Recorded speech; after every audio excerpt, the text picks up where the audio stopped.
Hey everyone, welcome back for another deep dive. Hmm. Today we're taking a look at something pretty wild happening in China. Okay. You know how we always say truth is stranger than fiction? Yeah. Well, this one might just take the cake. Uh, We're talking about a complete 180 on their, infamous one-child policy. mm, So China, a country that once had incredibly strict rules about family size, mm, going as far as really harsh enforcement in some cases, is now practically begging its citizens to have more babies. It's a truly remarkable shift, yeah. Right. I mean, imagine being told for decades that having more than one child is detrimental to society. Yeah. And then all of a sudden, bam, the message is completely reversed. It's definitely a head-scratcher, and it raises so many questions, like what on earth prompted such a drastic change? Exactly. What prompted the change? Right, and what does it actually mean for the people living there? And will it even work? I mean, Right. to help us figure this all out, we're going straight to the source. We found this viral video. It's a comedy skit making the rounds on Chinese social media.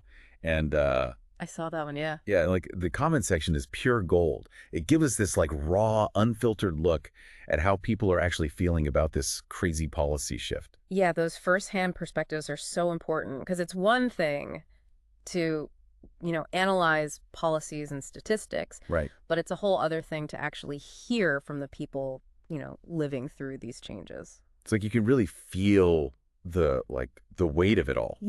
Absolutely. And some of these comments, I mean, yeah. they're heartbreaking, but also kind of darkly funny at the same time. Yeah. Imagine the irony. People who were considered, quote unquote, extra children under the one-child policy Right. are now being pressured to have multiple kids themselves. Whoa, It's the government saying, hey, remember how we basically punished you for existing?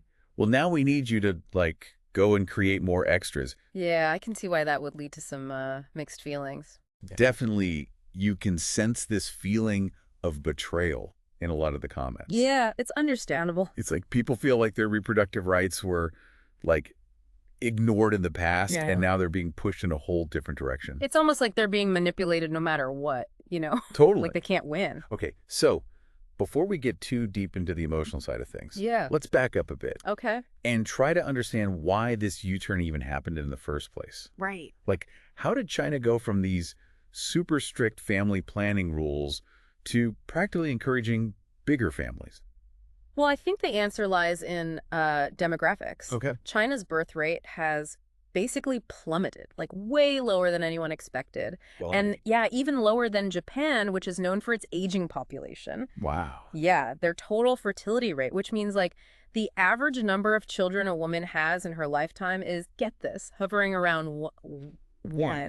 And that's way lower than the 2.1 needed to actually maintain a stable population. Yeah. Oh, wow. That's a huge difference. It is. So, I mean, I get that a declining birth rate sounds bad, but what does that actually mean for China's future? What are we talking about here? Okay, well, imagine this. Fewer and fewer young people to, enter the workforce and support a rapidly growing elderly population, Okay. that shrinking workforce. It leads to labor shortages, which, well, it can really stifle economic growth. Then you add in the strain on things like, healthcare, pensions, elder care, all things that really need a larger, younger population to fund and support them. Oh, wow. Yeah, that makes sense. Right. It's kind of like a recipe for disaster. So it sounds like a major economic and social crisis waiting to happen. Exactly. Exactly.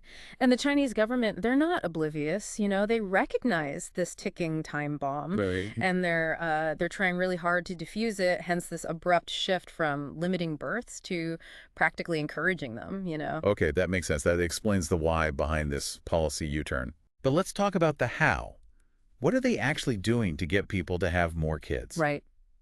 And maybe even more importantly, is it actually working? Well, that's where that viral video we mentioned comes in. Remember that? Yeah. It basically satirizes the government's, well, let's just say, interesting approach to incentivizing childbirth. Okay. The skit shows these officials going door to door Oh, God. and threatening to take away appliances or even people's homes if they don't have children. What?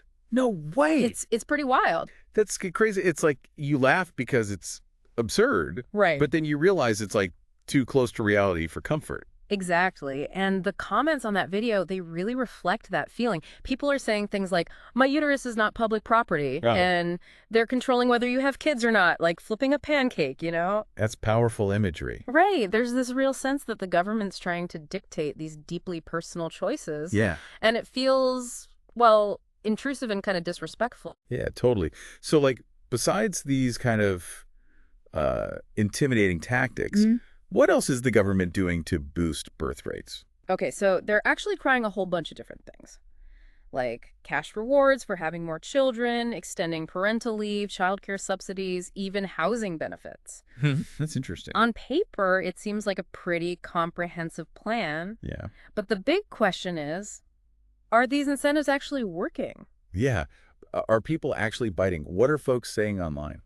Well, from what I've seen, there's definitely a lot of skepticism from the Chinese public. Oh, how A so? lot of people are saying that the financial incentives just, like, aren't enough to make a real difference. Yeah, I mean, think about it. Raising a kid anywhere is expensive. Oh, totally. But in China, especially in a big city, it's got to be astronomical. It is. It's crazy expensive. Housing, education, healthcare, Yeah. it all adds up so fast. Yeah, so a couple $100 here, and there isn't really going to sway people who are already, like, struggling with that high cost of living, right? Exactly. And there's this deep distrust of the government's promises, you know? Oh, really? Yeah. Like, we found this example from Henan province where the local government promised these huge subsidies for families having more kids. Okay. But when people actually tried to claim them, nothing. Roadblocks everywhere, empty promises. Wow, so it's not even just about the amount of money. Right. It's about whether people actually believe the government will follow through. Exactly. Exactly. And that broken trust, it just makes it even harder to convince people that these policies are anything more than just like empty gestures. It's like they've heard it all before, Right. and they're not buying it. Yeah, and it just feeds into this bigger sense of like disillusionment. People don't really believe the government can actually solve the problems they're facing. Yeah, I get it. It sounds like there are some much deeper issues at play here. Oh, absolutely. To understand why young people are hesitant to have kids, we got to look beyond just like the policies themselves. Okay. We need to look at the economic and social anxieties of this generation, Yeah. you know? Right, right. So let's talk about those anxieties. What are some of the underlying things driving this trend? Well, a huge one is the crazy cost of living in China, especially in those big cities. Yeah, we were just talking about that. Right. Housing prices are insane, way higher than wages. A lot of young people are stuck with these huge mortgages, or they're paying like ridiculous rent. Oof. And it just doesn't leave much room to even like think about starting a family. Yeah, you're just trying to survive at that point. Exactly. And it's not even all about the money. There's this growing sense of like just instability among young people. Oh, interesting. Job security is basically non-existent, wages aren't really growing, and the competition is brutal. Man, it sounds rough. Yeah, it's tough. In that kind of environment, having a kid feels like, well, a huge risk. Yeah, for sure. It's like if you're already struggling to keep your own head above water, the thought of adding another person or multiple people to that equation is just like terrifying. Yeah, that's a good way to put it. And there are also some like cultural shifts happening too. Like what? Well, young women in China are more educated and career focused than ever before. That's great. Right. But unfortunately, there's still this stigma around motherhood in the workplace. Really? I mean, it's 2025. I know, but it's true. It's like society tells them they can have it all career and family. But the reality is they often face discrimination the moment they become mothers. Wow, so they're basically punished for having kids. Pretty much. Many women are afraid that having children will, like, ruin their careers, limit their opportunities, or even lead to them losing their jobs. Gosh, that's awful. Yeah, it's a tough situation. Yeah. And we can't forget the mental and emotional toll of this whole thing. Oh, yeah. I mean, imagine living in this super competitive society where there's all this pressure on kids to excel in school and everything. Right. I mean, that exists everywhere to some degree, but I imagine in China it's like next level. Oh, absolutely. A lot of young people are just exhausted from this constant pressure to achieve. Yeah, it's burnout. Exactly. And they don't want to bring kids into a world that just feels so stressful and demanding, you know? Yeah, you start to wonder, like, what's the point? Right. And then, like, on top of all of that, you've got the whole historical context of the one-child policy. Oh, yeah.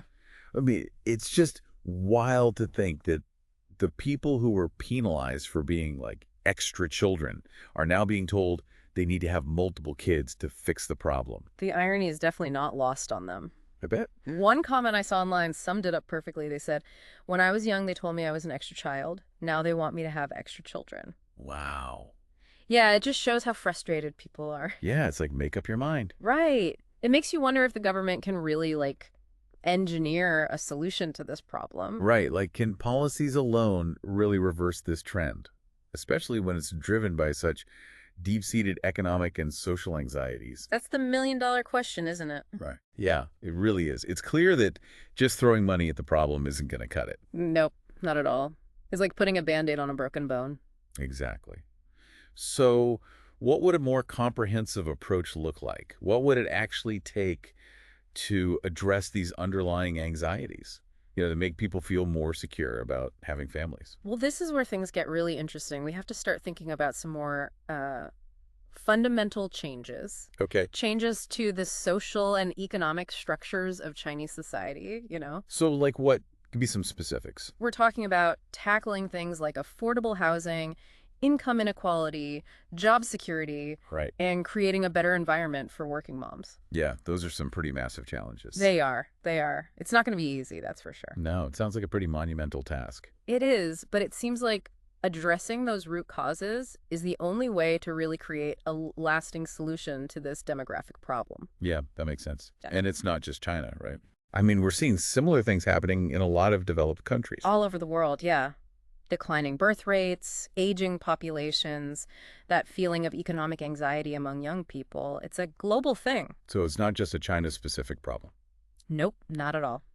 And while each country is dealing with it in their own way, there are definitely some common threads, Like what? Well, concerns about affordability, finding that work-life balance, the future prospects for their kids. Those worries seem to be pretty universal. So it's like we're all kind of grappling with the same big question. Mm-hmm. What does it actually mean to build a society where people feel good about having families? That's the big question, isn't it? And it's something we're going to keep digging into as we learn more about all of this. It's crazy how we started with this one policy change in China. Right. And now we're talking about global shifts and the future of families everywhere. It really puts things into perspective, doesn't it? It does. It really does. Yeah. So as we wrap up our deep dive into this whole birth policy U-turn in China, I'm curious to get your final takeaway. Can the government actually fix this problem with just policies? Mm-hmm.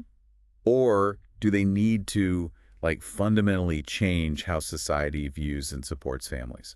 That's the big question, right? And it's something I really want our listeners to think about. Yeah. It's clear that just offering money or pressuring people to have more kids isn't a real solution. Yeah, we kind of figured that out. Right. To actually create lasting change, China needs to address those underlying anxieties that are making people hesitate to become parents. Right, like the economic pressures we talked about. Exactly. And the lack of support for working mothers, that whole intense pressure cooker environment that kids are growing up in. It's a lot to tackle. It is. It's a huge undertaking. But like we said, these challenges aren't unique to China. Yeah, it's a global thing. It is. And maybe by looking at what's happening in China, we can learn some things about how to address these issues in our own countries.